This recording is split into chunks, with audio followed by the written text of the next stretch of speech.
عقیدے کے اعتبار سے ایک یہودی ہے جس کو تاریخ مائیکل ہارٹ کے نام سے جانتی ہے۔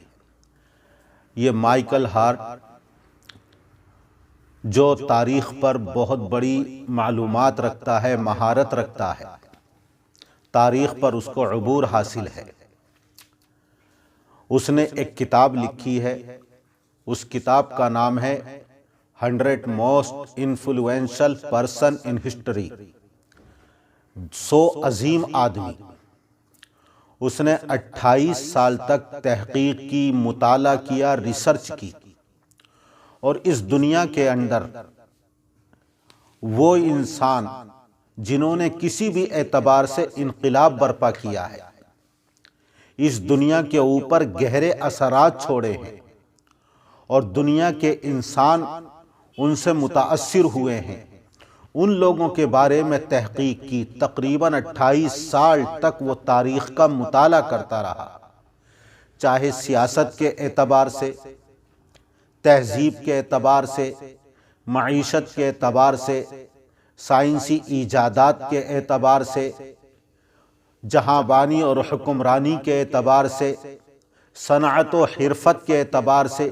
کسی بھی اعتبار سے جس نے اس دنیا کے اندر عظیم انقلاب برپا کیا ہے اور دنیا کے انسان اس سے متاثر ہوئے ہیں، ایسے لوگوں کی وہ تحقیق کرتا رہا، مطالعہ کرتا رہا، ریسرچ کرتا رہا، اور ایسے لوگوں کے بارے میں تحقیق کرنے کے بعد اس نے پھر 100 آدمیوں کا انتخاب کیا ہے جنہوں نے انسانیت کو حیرت میں ڈالا اور انسانیت کے اوپر اپنے اثرات چھوڑے ہیں اور دنیا کے اندر ایک عظیم انقلاب برپا کیا ہے۔ تو اس نے 100 عظیم آدمی یہ کتاب لکھی، اور اس کتاب کے اندر جو سب سے پہلا نام اور پہلا نمبر اور پہلا درجہ دیا ہے اور سب سے اونچا مقام دیا ہے، اس نے پوری انسانی تاریخ میں حضور اکرم صلی اللہ علیہ وسلم کو سب سے پہلا مقام اور درجہ دیا ہے، اور اپنی اس کتاب کے اندر سب سے پہلے حضور اکرم صلی اللہ علیہ وسلم کا تعارف کرایا ہے اور ان کو دنیا کا، انسانیت کا سب سے عظیم انسان قرار دیا ہے۔ یہ حقیقت ہے کہ جو آپ کے بارے میں پڑھ لے اور تحقیق کر لے، آپ کے اخلاق، آپ کی تعلیمات، آپ کی سیاست، آپ کی حکمرانی اور آپ کے دوسروں کے ساتھ معاملات، آپ کی تجارت، آپ کی معاشرت، کسی بھی اعتبار سے جب وہ حضور اکرم صلی اللہ علیہ وسلم کو پڑھے گا تو آپ کی تعریف کیے بغیر اور سب سے اونچا مقام دیے بغیر رہ ہی نہیں سکتا ہے۔ تو اس نے سب سے اونچا مقام اپنی کتاب میں دنیا کے تمام انسانوں میں حضور اکرم صلی اللہ علیہ وسلم کو دیا، اور اس نے یہ بھی لکھا کہ ممکن ہے کہ میں نے جو محمد صلی اللہ علیہ وسلم کو سب سے پہلے مقام دیا ہے اور درجہ دیا ہے، کچھ لوگوں کو اس پر حیرت ہو، اور ممکن ہے بہت سارے لوگ اس کے اوپر اعتراض بھی کریں، لیکن دنیا کے اندر جو دنیاوی اعتبار سے اور سیاسی اعتبار سے، مذہبی اعتبار سے سب سے کامیاب شخصیت ہے تو وہ صرف اور صرف حضرت محمد الرسول اللہ صلی اللہ علیہ وسلم کی ہے۔ اس اپنی کتاب میں جو مائیکل ہارٹ نے 100 لوگوں کا انتخاب کیا ہے اور ان کو اس میں جگہ دی ہے، اس میں زیادہ تر بلکہ کل کے کل افراد ایسے ہیں کہ جن کو تعلیمی ماحول ملا، جن کا گھرانہ تعلیمی تھا، جن کو ترقی کے اسباب ملے،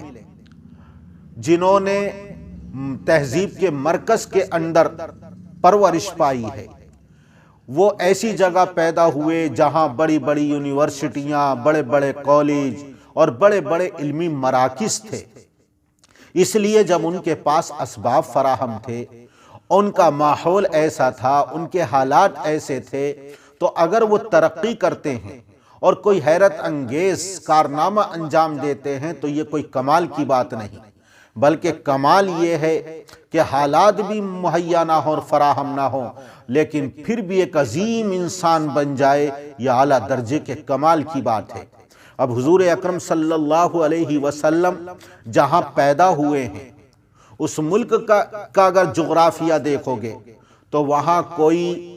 قابل ذکر یونیورسٹی نہیں، وہاں کوئی اسکول کالج نہیں، وہاں کوئی تعلیمی اور علمی مرکز نہیں۔ وہ تہذیب و تمدن سے دور تھے، صحرائی زندگی بسر کر رہے ہیں، وہ خانہ بدوش تھے، خیموں میں زندگی بسر کرتے تھے، ان کے پاس اسباب ترقی کے نہیں تھے، وہ ترقی کے اسباب سے دور تھے۔ تو وہ ایسی جگہ میں حضور اکرم صلی اللہ علیہ وسلم نے پرورش پائی ہے، ایسے ملک کے اندر آپ پیدا ہوئے ہیں۔ پھر اگر آپ کا گھرانہ لیں تو آپ ابھی مادر رحم کے اندر تھے، ماں کے پیٹ میں تھے کہ والد کا انتقال ہو گیا، جو آپ کی دیکھ ریکھ کرتے، آپ کی ترقی کی راہ پر ڈالتے، تو دنیا میں آنے سے پہلے آپ باپ کے سائے سے محروم ہو گئے۔ 6 سال کی عمر تھی کہ والدہ بھی اس دنیا سے رخصت ہو گئیں۔ ان دونوں کو ہی اپنی اولاد سے سب سے زیادہ ہمدردی ہوتی ہے۔ یہ بھی بچپن ہی کے اندر حضور اکرم صلی اللہ علیہ وسلم کو جدائیگی کا صدمہ دے کر چلی گئیں۔ وہاں کوئی علمی ماحول نہیں تھا، تہذیب و تمدن سے وہ دور تھے۔ حضور اکرم صلی اللہ علیہ وسلم نے بچپن کے اندر بکریاں چرائی ہیں، یتیمی کے زمانے کے اندر انہوں نے آنکھیں کھولی ہیں، لیکن اس کے باوجود وہ یتیم جب بڑے ہوتے ہیں تو ہزاروں لاکھوں لوگوں کا سہارا اور آسرا بن جاتے ہیں۔ غریبی میں پلے اور بڑھے ہیں، لیکن ایسے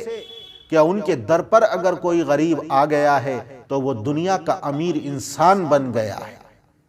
اللہ نے آپ کو ایسا عظیم انسان بنایا ہے۔ تو مائیکل ہارٹ اپنی کتاب کے اندر یہی لکھتا ہے کہ دوسروں کو ترقی کے اسباب ملے ہیں، راہیں ملی ہیں، ایسا ماحول ملا ہے، لیکن حضرت محمد الرسول اللہ صلی اللہ علیہ وسلم کے پاس ایسے ترقی کا کوئی ماحول نہیں تھا۔ اس کے باوجود وہ تہذیبی اعتبار سے، دنیاوی اعتبار سے، مذہبی اعتبار سے، تمدن کے اعتبار سے سب سے اعلیٰ انسان ہیں۔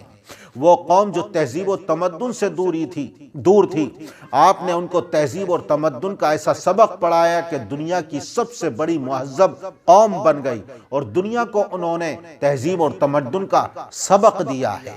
وہ ایسے اعلیٰ انسان تھے۔ تو وہ کہتا ہے کہ میں نے پہلا مقام اور پہلا درجہ اور نمبر حضرت محمد الرسول اللہ صلی اللہ علیہ وسلم کو دیا ہے۔ کچھ لوگوں کو حیرت ہوگی، بہت سارے لوگ اعتراض بھی کریں گے کہ آپ نے اپنی کتاب میں سب سے پہلا درجہ اور پہلا مقام حضرت محمد الرسول اللہ صلی اللہ علیہ وسلم کو کیوں دیا؟ اور یہ موقع آیا کہ جب اس کی کتاب شائع ہوئی اور یورپ کے اندر پڑھی گئی، دوسرے ممالک میں پڑھی گئی، تو اسی درمیان وہ لندن آیا، اور لندن میں ایک جگہ اس کو لیکچر دینا تھا، اس کو تقریر کرنی تھی۔ حال سامعین سے بھرا ہوا تھا۔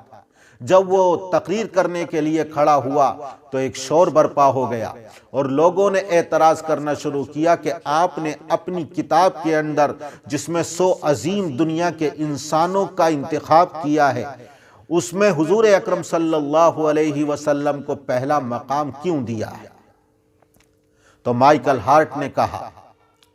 کہ جب حضرت محمد الرسول اللہ صلی اللہ علیہ وسلم نے نبوت کو پیش کیا ہے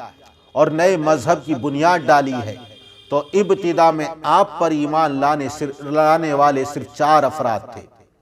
جس میں ایک مرد، ایک عورت اور ایک بچہ اور ایک حضرت زید ابن حارثہ۔ لیکن پھر اس کے اندر ترقی ہوئی اور اسلام کا حلقہ بڑھتا رہا، ایمان والوں کا حلقہ بڑھتا رہا، یہاں تک کہ انہی کی زندگی میں عرب اسلام کے اندر داخل ہو گیا۔ اور اگر یہ مذہب جھوٹا ہوتا اور علیہ باللہ اگر محمد الرسول اللہ صلی اللہ علیہ وسلم جھوٹے ہوتے تو 1400 سال تک کبھی جھوٹ چل نہیں سکتا۔ اس کا مطلب یہ نکلتا ہے کہ حضرت محمد الرسول اللہ صلی اللہ علیہ وسلم سچے نبی اور رسول برحق تھے۔ دوسری بات، آج پوری دنیا کے اندر مسلمان ہیں اور 1.5 ارب سے زیادہ مسلمان اس دنیا کے اندر رہتے ہیں، لیکن حضور اکرم صلی اللہ علیہ وسلم پر، آپ کی عزت و ناموس پر کروڑوں مسلمان آج بھی اپنی جان کو قربان کرنے کے لیے ہر وقت تیار ہیں۔ آپ ذرا بتاؤ، حضرت عیسیٰ کے ماننے والے ہو، کیا یسوع کے اوپر اور ان کی حرمت کے لیے کوئی عیسائی اپنی جان کو قربان کرنے کے لیے تیار ہے؟ جبکہ کروڑوں مسلمان حضور اکرم صلی اللہ علیہ وسلم کی عزت و ناموس کے اوپر اپنی جان کو قربان کرنے کے لیے ہر وقت تیار ہیں۔ وہ سب کچھ برداشت کر سکتے ہیں، لیکن حضور اکرم صلی اللہ علیہ وسلم کی شان میں ادنا سی گستاخی ہرگز برداشت نہیں کر سکتے۔ جب اس نے یہ بات کہی ہے تو پورے حال کے اندر سناٹا چھا گیا، خاموشی چھا گئی اور کسی کے پاس کوئی جواب نہیں تھا۔ خلاصہ یہ ہے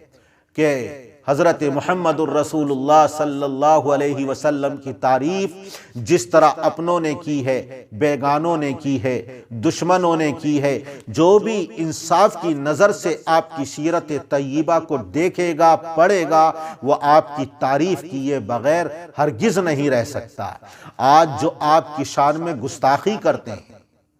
نازیبا الفاظ استعمال کرتے ہیں، آپ کو برا بھلا کہتے ہیں اور آپ کے کارٹون بناتے ہیں، خاکے توہین آمیز خاکے بناتے ہیں، ان کا باطن گندا ہے، وہ اندر سے ناپاک اور نجس ہے، اور جو اندر ہوتا ہے وہی نکل کر آتا ہے۔ یہ گندگی ان کے دلوں کی ہے، یہ حسد ہے جو ان کے دلوں کا نکل کر آ رہا ہے، ورنہ حضور اکرم صلی اللہ علیہ وسلم تو ہمیشہ قابل تعریف رہے ہیں اور قیامت تک آپ قابل تعریف رہیں گے۔ آپ کی سیرت پر ایک نقطہ رکھنے کی بھی گنجائش نہیں ملے گی۔